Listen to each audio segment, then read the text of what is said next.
Kodim 0103 Aceh Utara menggelar tasyakuran dan peresmian musola jajaran Koramil Kodim 0103 Aceh Utara yang secara simbolis digelar di Koramil 16 Banda Sakti, Jalan T. Adam Kamil, Desa Simpang 4, Kecamatan Banda Sakti, Kota Lok Sumawe, pada Rabu 21 Juni 2023. Acara peresmian musola An-Nur Koramil 16 Banda Sakti Kodim 0103 Aceh Utara ini diresmikan langsung oleh Danrem 011 Lila Wangsa, Kolonel Kavaleri Kapti Hertantiawan, didampingi oleh Dandim 0103 Aceh Utara, Letkol Infanteri Hendrasari Nurhono, dan jajaran Kodam Iskandar Muda, Ketua MPU Kota Lok Sumawe, Kabupaten Aceh Utara, serta Muspika Kecamatan Banda Sakti.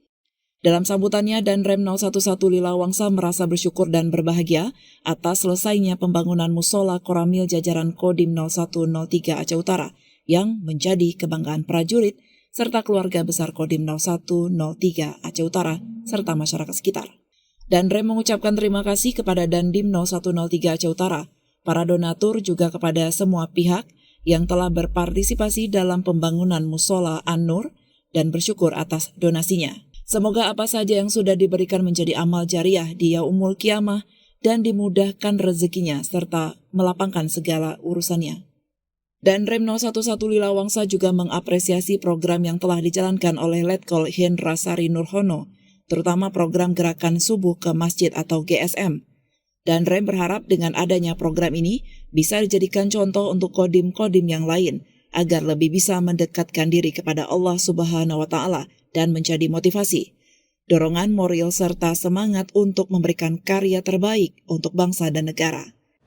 Pertama-tama sudah selaiknya sakun sanabat dengan bertakwa, mari kita panjatkan puji syukur kehadirat Allah Subhanahu wa Ta'ala, karena pada siang hari ini kita masih diberikan kesehatan sehingga kita masih dapat hadir pada kegiatan peresmian musola di 31 Koramil jajaran Kodim Aceh Utara dalam kondisi sehat tanpa kurang suatu apapun. Saya menanggapi sedikit terkait dengan apa yang disampaikan oleh Dandim tadi. Memang kalau kita lihat baik TNI, Polri ataupun mungkin di pemerintah daerah lainnya terkait dengan penekanan terkait dengan penekanan pimpinan, sudah kita yakinkan bahwa yang pertama itu pasti tingkatkan keimanan dan ketakwaan kepada Tuhan Yang Maha Esa sendiri. Dari Aceh Utara, Denny Muhtadi melaporkan untuk Puja TV Aceh.